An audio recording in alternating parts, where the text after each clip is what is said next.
Today, we're going to dive into the massive transformation happening in the villages of Bihar. And look, this isn't just a story about one state. It's a really crucial piece of India's huge ambition to become a developed nation by 2047.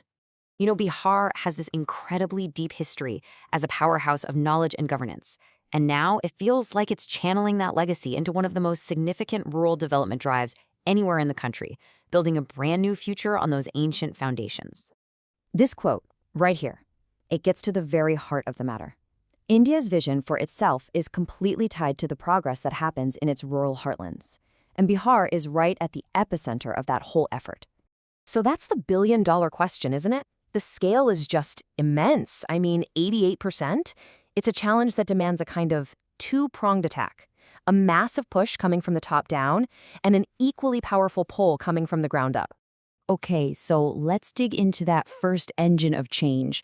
We're talking about the large-scale, centrally driven programs that have been, reshaping the very fabric of life in the villages.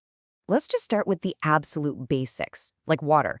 Under the Jal Jeevan mission, over 1.5 crore families now have CAP water connections. And you have to understand, this is so much more than convenience. It's about health, it's about dignity, and it frees up so much crucial time, especially for women. Next up, shelter. Nearly 50 lakh, that's 5 million, rural houses have been sanctioned. For the millions of families who already have their homes, this isn't just a statistic, it's a permanent roof over their heads, it's safety, and it's a real foundation for stability. And then, let there be light. Seriously, Bihar hit 100% household electrification way back in 2018. This is a foundational milestone. It unlocks everything from kids being able to study at night to brand new economic opportunities for everyone. And finally, let's go inside the home. Over 1 crore clean cooking fuel connections have been provided. This has had a direct, massive impact on the health of millions of women, getting them away from all that harmful indoor smoke. But here's the thing, all those top-down schemes, they're only half the story. So now, let's look at that other crucial engine of change, the grassroots institutions that are mobilizing entire communities and driving this transformation from the ground up. At the local level, you've got two key players working together. On one side, there's the formal government structure, the panchayats, which are the elected village councils managing local services. And on the other side, you've got this incredibly powerful social engine for change called the Jivika program.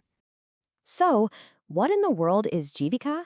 Well, think of it as a statewide movement that organizes rural women into self-help groups. These are like micro-collectives.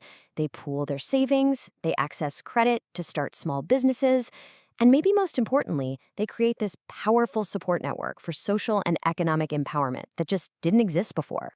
And here is where you see the real, tangible impact. Through programs like Jivika, 2 million women in Bihar have become Lakhpati Didis. That means they're earning over 1 lakh rupees a year. This isn't just a number. It is a direct measure of a massive surge in female entrepreneurship and financial independence across the state.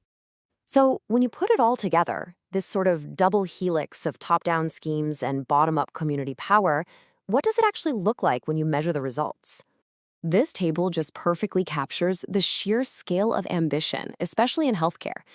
Look at these numbers. The vision for 2047 means going from about 29,000 hospital beds to over 500,000.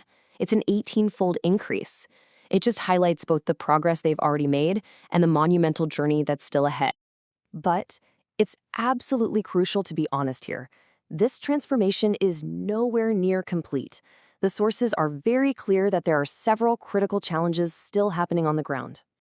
Remember that huge ambition in healthcare we just saw? Well, this chart really puts it in perspective. With just 0.39 doctors for every 1,000 people, Bihar is way below the World Health Organization's norm of 1.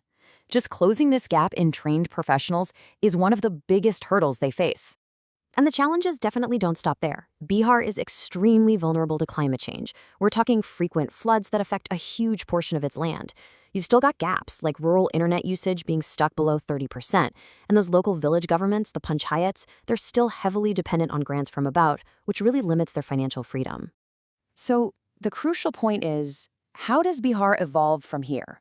The answer seems to be a shift from just a schematic approach, simply rolling out individual programs, to building a holistic, resilient, and truly future-ready system. A key part of making that systemic shift is putting climate resilience at the absolute core of development. Things like the Jal Jeevan Hariali mission, which focuses on water conservation and green cover, are totally central to building a future that can actually last. So the roadmap forward is pretty strategic and clear. It all starts with giving local governments the power to generate their own revenue.